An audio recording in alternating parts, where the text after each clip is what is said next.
Hors du Mali, suite de la visite de la délégation malienne à Moscou au centre des rencontres du jour, le lancement prochain d'un satellite de télécommunication pour le Mali, les détails de la carte minière de notre pays, mais aussi le renouvellement du parc automobile vieillissant.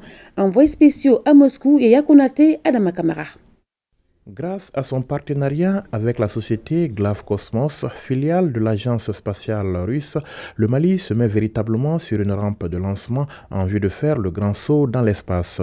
Les projets à l'étude depuis fin 2023 concernent d'abord le lancement dans les plus brefs délais d'un satellite de communication. Il faut nécessairement un délai de 4 ans pour la construction du satellite et ensuite pour pouvoir faire son envoi. Et pour ce faire, il faut que le Mali puisse se doter de spécialistes dans tous les domaines, le lancement, le traitement des données, le suivi, etc. Donc on a convenu d'un programme de formation de 10 étudiants par an pendant 4 ans dans tous les domaines de spécialité concernant les satellites. Ensuite également, le Mali regorge actuellement de certains spécialistes dans le domaine, des spécialistes qui sont au niveau de la SMTD et d'autres structures qui sont en train de travailler dans des domaines plus ou moins connexes aux activités spatiales. Donc il s'agit pour nous d'envoyer une série de spécialistes pour venir approfondir les connaissances et pouvoir avoir une certaine expertise en matière d'activité aérospatiale.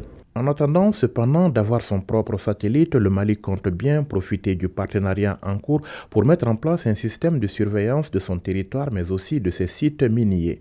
Le deuxième point a concerné déjà l'utilisation des satellites disponibles au niveau de Glavkosmos pour pouvoir avoir des données qu'on va traiter notamment pour la sécurité du territoire, pour la surveillance du territoire, et également pour faire une carte minière du Mali et une carte des grandes villes pour voir la dégradation des sols.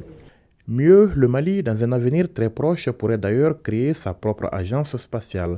Cela dans le but d'accélérer et de mieux coordonner sa marche vers ses objectifs dans le domaine spatial et d'autres activités connexes. Les spécialistes de Glavkosmos nous ont conseillé à ce stade d'envisager la création d'une agence spatiale au Mali dédiée pour les activités spatiales.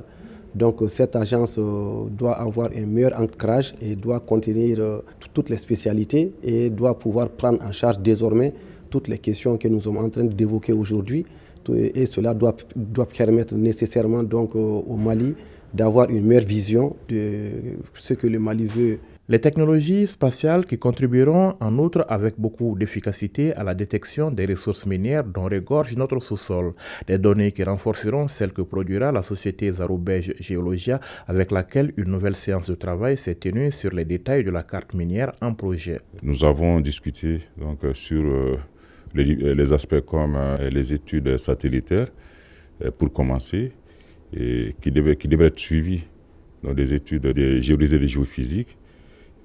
Par les drones, nous avons souhaité que cet aspect puisse être traité par Glavkosmos, qui ensuite mettra à disposition les données pour que justement Zarubej Geologia puisse commencer alors les études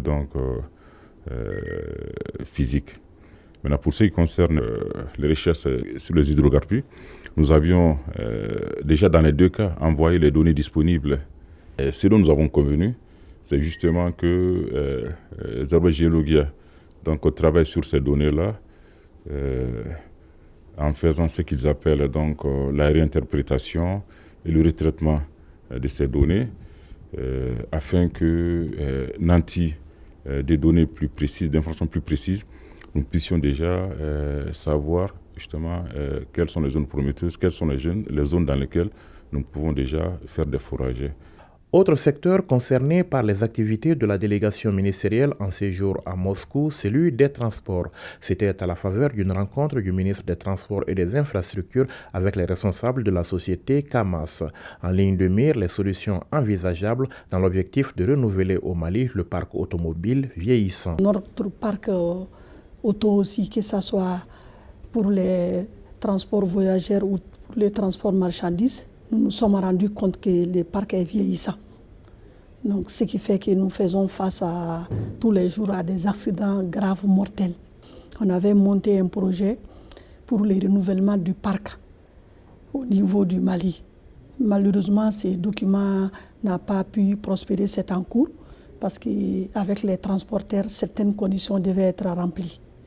Donc nous sommes aujourd'hui à Moscou. On est venu visiter la société qui intervient sur les 4 axes prioritaires, c'est-à-dire les produits, ensuite les formations, les financements et la logistique. Donc ça, c'est l'idéal que nous cherchons. La société Kamaz demeure à ce jour le leader incontesté de la production de véhicules lourds en Russie, dans les pays de l'ex-URSS, voire en Europe occidentale et au Moyen-Orient. Elle offre des solutions aux pays africains à travers une demi-douzaine de distributeurs et plus d'une quinzaine de sociétés partenaires sur le continent.